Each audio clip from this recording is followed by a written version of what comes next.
Israelite.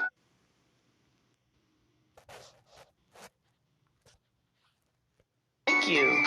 Check out this cartoon made by a Hebrew Israelite to mock extremist Hebrew Israelites.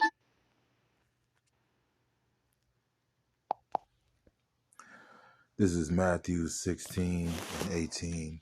And I say unto thee, thou art Peter, and upon this rock I will build my church, and the gates of hell shall not prevail against thee. First and foremost, I'd like to give all praises, honor, and glory to Yahweh, Bahasham Yahweh Shai, Bahasham Rakak Wadash. Double honor to the apostles and elders of Great Millstone. Salutation to you, Akim, pushing this word with true sincerity, with charity, presenting your bodies as a living sacrifice. We who are ready to live salute you. Okay. So I just want to go into a quick lesson. And I'm gonna call it vocab. The sword is your only option. Okay. The sword is your only option. All right. Because nothing you do, all right, as the scripture says, the words of Yahweh Shemi Shah will not come back void. All right, it would accomplish that which he sent it to do, roughly paraphrasing. Okay. And the Lord promised Peter, which we know to be and believe to be King David in the reincarnation, that as I just read, the gates of hell will not prevail against him. All right, nor the house of David, because Yahweh Shemi Shah promised that he would restore the house of David. And that's what we see via the men on the highways and byways, man. All right, preaching his word, man. Okay. Because what did the Lord say? This is Psalms 89 and 34. My covenant will I not break, nor alter the thing that is gone out of my lips. Once I have sworn by my holiness that I will not lie unto David, his seed shall endure forever, and his throne as the sun before me. It shall be established forever as the moon, and as a faithful witness in heaven. Salah. All right. So Yahweh promised that he was going to restore the house of David, man. All right. That he was going to set David back on the throne, man. All right. Okay. And this is what he promised, man. And the house of David consists of all 12 tribes, right? All the 12 tribes were under subjection to King David, man. It wasn't until after the reign of Solomon that the temple was split, all right, through his son Rehoboam, okay? So this is what we see happening today. And also we see that pushback from the gates of hell, which Vocab and people like him represent that, you know? And so this guy's fighting tooth and nail, but your fight is pretty much just an exercise in futility, man. It's futile. You know, they got a saying, resistance is futile. All right. And really your only option is the sword. That's why he's trying to make this a spiritual war carnal, trying to bring us down to his level. That's why we at Great Millstone, through our apostles on down, all right, have deemed this man persona non grata, all right? We've deemed this guy a no person, not to be dealt with, all right? And really, it's these other guys that are chasing clout that even make this guy relevant, man. You know? Because in our book, this guy is becoming more and more irrelevant as the days go on. Okay? Because this is all about prophecy, something that Vocab doesn't know anything about, and he can't, you know, when you hit him with those prophecies, Captain Cesariak hit him with a particular prophecy, and he got knocked on his ass. All right. So whoever sent you, man, they need to get their money back, man.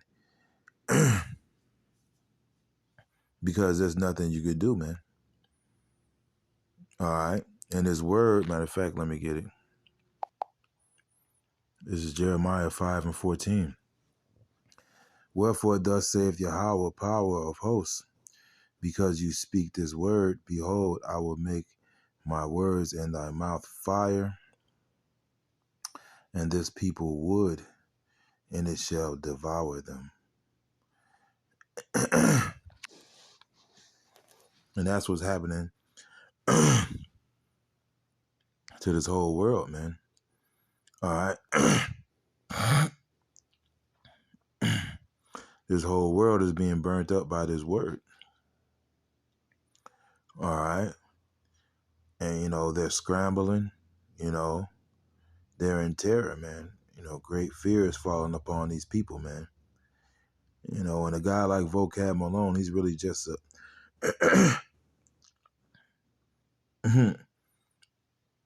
he's pretty much just a physical manifestation of what everybody else is feeling,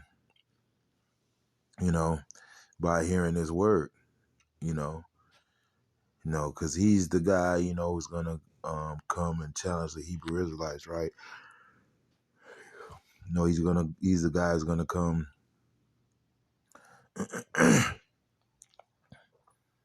make people feel better about what they're hearing by trying to make us seem like we're crazy, like we're out of our mind, man. Which is not working, man. It's not working. Okay? Because nobody can stand against this word, man. Just as wood can't stand against fire, man. All right? And this guy is definitely affected. Whether they just hired him, whether he knew what he was getting into or not,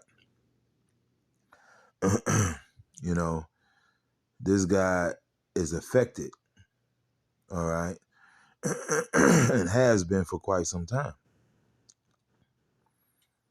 And all these people are being affected, man. Everybody's being affected by this word, even us, all right, in different ways. Because when fire hits wood, it destroys it, but when fire hits gold, it refines it. So that's the difference. So these people are wood. All right, let me get one more. This is Jeremiah 23 and 29. Is not my word like as a fire, saith Yahweh, and like a hammer that breaketh the rock in pieces? Okay. So this word is doing a whole overhaul of this kingdom. It's breaking in pieces all these strongholds, man.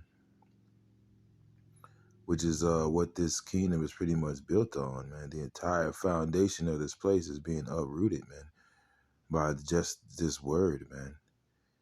And like I said, this guy Vocab, man, you're fighting a losing battle, man. And the fact of the matter is, to stick to the point, to really get back to the point that I wanted to make, is that you have no other option but the sword. All right? You have no other option but the sword. That was your blessing. All right, so Yahweh Bashim Yahushua gave us a spiritual sword, man. All right? And you've been given the physical sword. So all your fights and your battles can only be won carnally. And really, that's pretty much the only place you have to go at this point, man. At this point, you just got to grab that sword. And what is this? Let me get another scripture.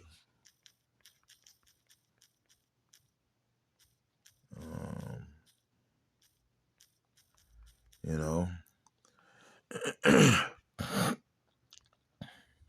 this is Psalm 64 and 1. To the chief musician, a psalm of David.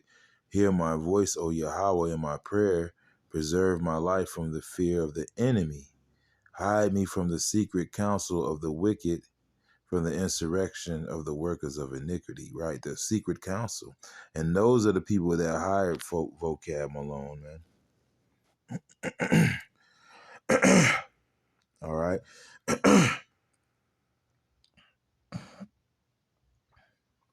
You know, the left hand, the hidden hand, which is not so hidden anymore. Okay. We see y'all as. All right. Who whet their tongue like a sword and bend their bows to shoot their arrows, even bitter words. So yeah, man. That's what they're doing, man. Scripture says they consult only to cast him down from his excellency. You know, scriptures talk about how they meet in darkness, man. The Lord said, woe to them whose works are in the dark, man. All right. Okay, because so the elites, you know, in whatever capacity, have hired this guy to frustrate our building, man. All right. But as scripture says, you can do nothing against the truth, but for the truth, man. You know, in your campaign to try to discredit us, you actually caused people to come in. All right. You know, everything you've done and everything you're doing is backfiring on you, man. Why? Because Yahweh Shai said it would, man. Because wickedness can only prosper for so long.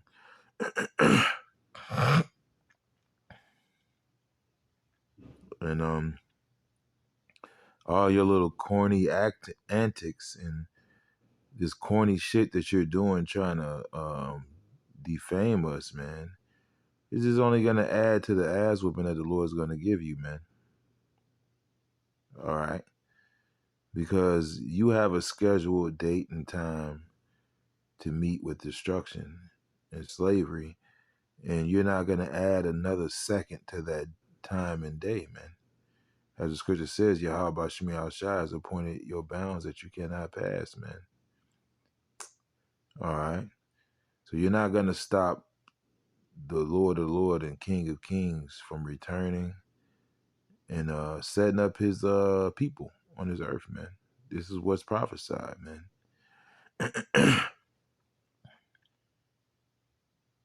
All right. You're not going to replace the Israelites, you know.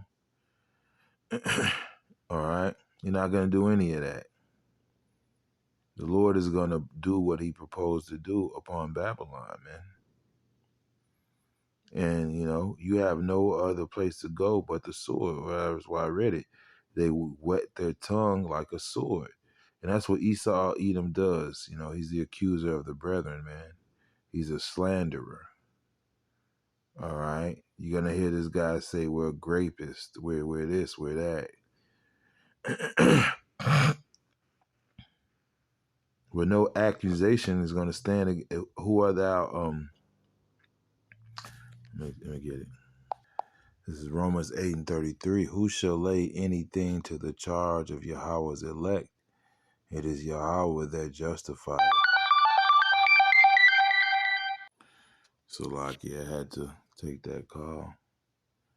But yeah, you know, this scripture makes me think about this song called When a Man Loves a Woman, right? When a man loves a woman, right? Because the scriptures talk about that elect lady, man.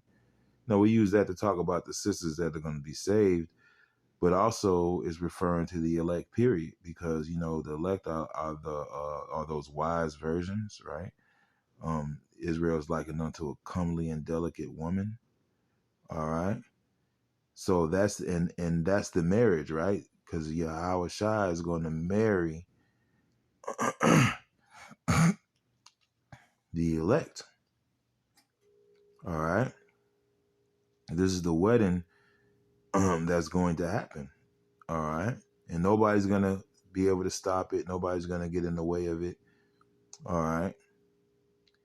And in that song, when a man loves a woman that says she can do no wrong, turn his back on his best friend if he put her down, right? Okay. You know, and I'm thinking about the scripture says, thou thoughtest that I was such an one as thyself, but I will reprove thee. See, Esau thought the Lord was with him, man, you know, but he's being reproved for speaking against that elect lady, man. You can't say shit about the scripture says against any of the children of Israel shall not a dog move his tongue, man, against man or beast, man. That he may make it known that there's a difference between Israel and the Egyptians, right? And that's Israel and everybody. You know, even amongst the Israelites, there's a elect among the elect, man. Those that are going to receive that white stone, that mark of exemption, man. And nobody's going to be able to stop that or come between it, man. And no accusation against that elect woman is going to stand, man. All right. It reminds me of the story of Susanna. Yeah, I believe. Yeah, that's Susanna. You know, when those guys were trying to, those wicked elders were trying to accuse her, man. She was exonerated, man. And eventually, ultimately, the elect are going to be exonerated, man. They're going to get that white stone, man. All right, everybody's mad, everybody's upset, everybody's hurt, everybody's in their feelings. The Israelites are the hot topic. One West, you know. Everybody got something to say. Everybody all up in our Kool-Aid. Why? Because Israel, the elect, is the girl with all the gifts, man. And right now, she's getting ready to be exalted, and the people know it, and they are fucking mad, man. All right? Even 2/3 of our people, man, the wicked of our people, period, man. You know? Because the elect the elect lady, she's in a league of her own, man. Ain't nobody can be compared to her, man. And the Lord's letting that be known, the love that he has for that elect woman, man. And the scriptures tell you how that dragon is going to try to make war with that woman and her seed, man. Okay? But hey, you're not going to prevail, man. This wedding is happening, man. All right? So you have no other option but your sword, man. Vocab, Esau. And it's going to fail because it was always meant to fail. Hey, may your blade chip and shatter.